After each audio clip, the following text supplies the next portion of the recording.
And good morning. Thank you for joining me. I'm running a little bit late this morning. I have the house behind me. They're redoing the roof. And so it's been nothing but hammering and just here and enjoying this time with you. How was your weekend? Let me know in the chat where you're watching from.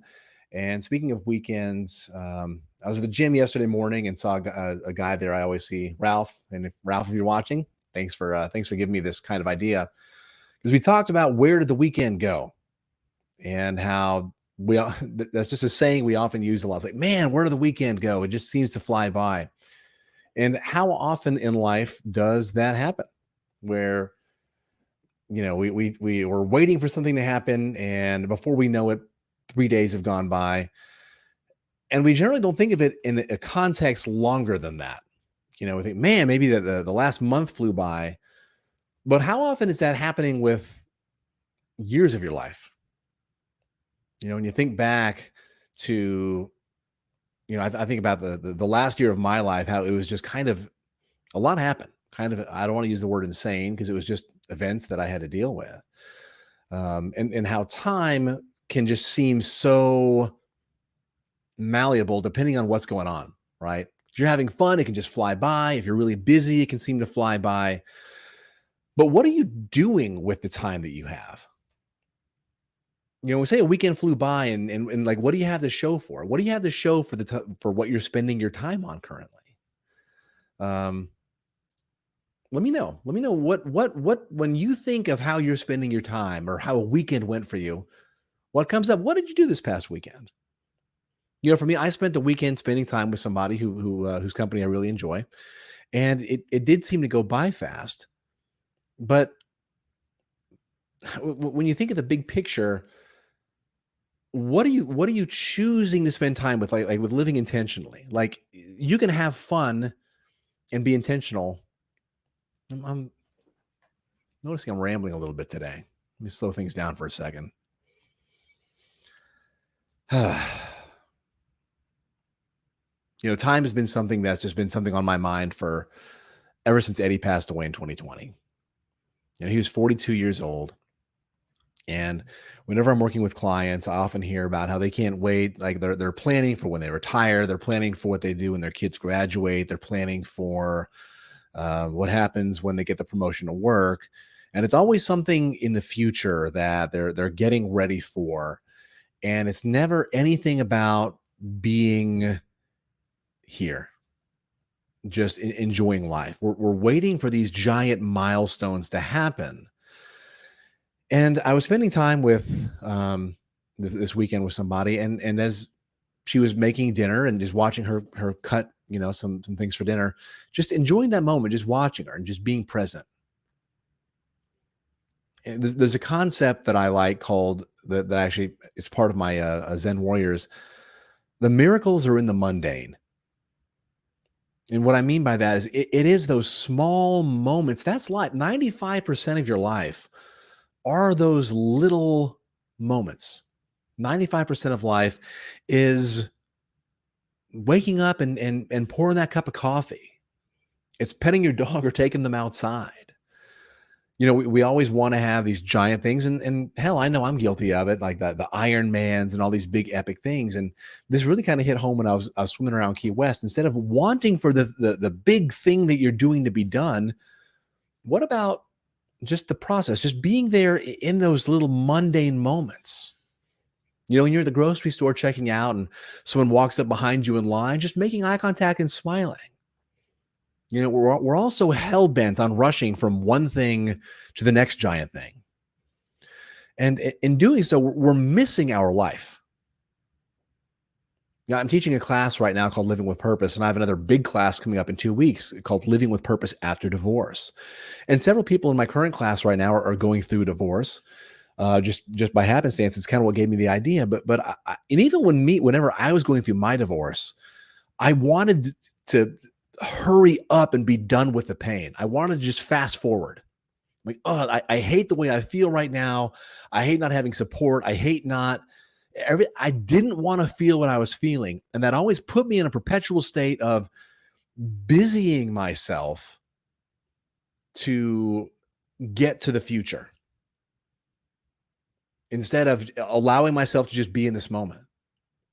And that's where we end up getting this, man, where did the weekend go? When you keep yourself so busy that you don't just appreciate the small moments because you're trying to get out of it. You're trying to fast forward life. So let me know, when do you find that you're doing this? That you just you time seems to just fly by and you have nothing to show for it.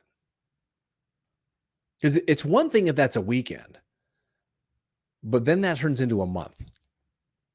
Then that turns into a year. Then that turns into a decade. And you've spent your whole life just letting it just go. There's a quote that I heard last week that really resonated with me. I know I'm going to screw it up if I don't have it written down here somewhere. So let me see if I can find it real quick. The longer you wait for the future you want, the less time you have to spend in it. So if you're spending all of your time waiting, like, well, I'll start this when, back, I think about whenever I wanted to start my coaching business, and I'm like, well, the time's not right. I'll wait. I'm going to wait. I'm going to wait. And finally, holding Eddie's hand as he passed away, I'm like, what the hell am I waiting for? So what are you waiting for? What is it that you're wanting to happen before you decide it's time to start? Before you decide it's time to start taking care of your health? Before you decide it's time to start bonding with your children? Before you decide it's time to start your own business? Before you decide it's time to work on your mental or emotional health? What are you waiting for? I've got that poster over my wall there, Memento Mori, Latin for remember death. And there's, 52 dots across and 85 lines down. Every dot is a week of my life. And I can look at that one of two ways. It can either be morbid because time is just marching on, or it's like, all right, well, I have today. What am I choosing to do with it? So don't let life just pass you by. That's really why I started that course that's going to start actually September 12th about living with purpose after divorce, because I know after my divorce, I did not know. I wish I had the tools to be able to figure out what I wanted to do with my life. Because they say that time heals all wounds, but that's not true. It's what are you doing with that time? What are you doing with your weekends? What are you doing with the weekdays? What are you doing? Don't get me wrong. It's important to be able to take a moment, breathe, connect with how you feel. But overall, are you moving towards the direction of something that's going to make you feel fulfilled at the end of the day? What are you setting? What goals do you have for yourself? And even though I know it sounds like an oxymoron when I'm talking about being present in the moment, but still having goals, this is something that I've wrestled with my entire adult life. Is how do you have those outcome-based goals, but still be present now? And it's about enjoying the journey, focusing on the process. Instead of wondering like where the weekend went, no, I know where the weekend went because I was intentional with it. I'm living intentionally. And how much do you live intentionally? It's a question that, I used to have such shame for thinking that I had to do everything that I thought other people wanted me to do instead of living intentionally for myself. Like right now, launching this new course, which it's really brought me so much peace. I had my largest client cut a lot of their budget last year, and at first I'm like, oh my God, what am I going to do? But I've now realized that it's those opportunities that give me the ability to use my time meaningfully. I'm not just going to sit there and wait for things to happen. I have to make things happen.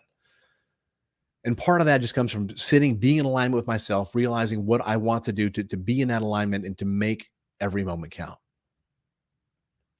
So if anyone out there is in a situation that I was in a couple of years ago, where if you find you're going through a divorce, and man, that was one of the hardest times of my life because there's no book on what to do.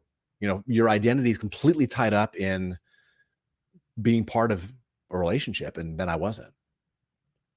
So if you find that that's a situation that you're in, or somebody that might be going through it, I have my course starting September 12th, living with purpose after divorce. And it's for anyone needing guidance and support in their post-divorce life. It helps you set goals and figure out who you want to be. Instead of defining yourself by the past, looking backwards, we're going to look ahead.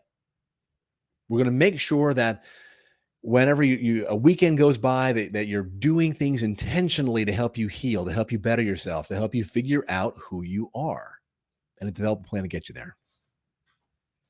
So thank you so much for listening today, for being here. Hope you have a great rest of your week. And let me know in the chat, what are your takeaways? And if you want me to cover a certain topic in a future one of these, let me know.